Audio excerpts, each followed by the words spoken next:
This Torah class is brought to you by TorahAnytime.com. Welcome, Rabbi Vayeitzey. I would like to share with you two analysis of the Ben Ish Chai of a new sefer that I recently got. I want to thank my good friend Rabbi Schwartz for getting me the drashos of the Ben Ish Chai called Drashos Od Yosef Chai. And both of these points that the Ben Ish Chai makes on the Parsha utilize a very similar analysis, and that is he's very perceptive to the exact nuance of word usage of the psukim. May these divrei Torah be Le'iloi Nishmas Alexander Yeshua ben Shmuel Tzvi, whose yahrzeit is today, and also Zechus for Shalema to Shiur Batya Bas Chaya Yehudis. Okay, so we begin with the following. This week's Parshas Vayeitzey, Perek Chav Daled, Pasuk Daled. Vayomer Lahem Yaakov. Yaakov says to the shepherds when he arrives in Haran, Achai, Mayayin Atem. My brothers, where are you from? Vayomer, and they respond, Mecharan Anachnu. We are from Haran. So we've heard this pasuk so many times. Maybe we were not perceptive to an extra word in this pasuk.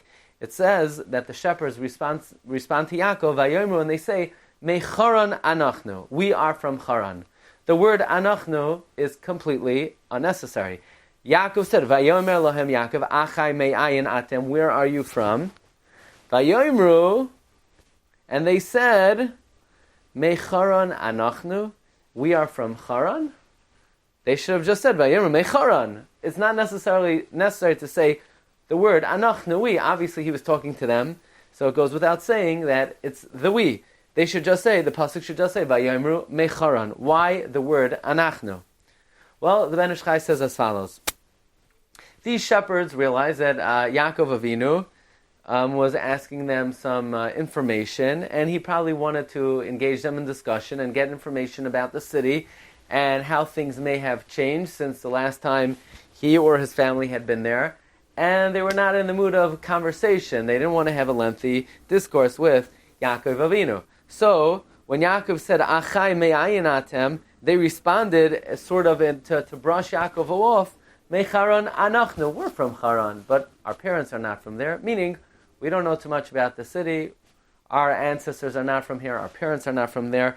We're newcomers to the city. We're from Haran as opposed to our ancestors, and therefore we don't really have information to share with you. That is why the Torah Kedosha adds the word Anachnu, because they were trying to shake him off, so to speak.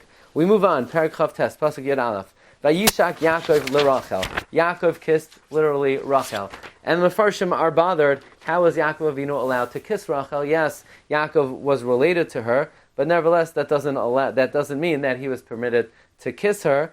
They were not married yet, especially in light of the fact that the Yalkut Shimoni, says the Ben Ish Chai, points out that Leah and Rachel, they both married at 22 years old, and because they were twins, so maybe she was a nida at the time, so it would not be permitted for Yaakov to do something like this. And again, the Ben Ish Chai is very perceptive to the nuance of the lashon of the pasuk. It doesn't say Vayishak Yaakov es Rachel, that Yaakov kissed Rachel. It says Vayishak Yaakov li Rachel. Now, what does the letter Lamed mean in lashon hakodesh?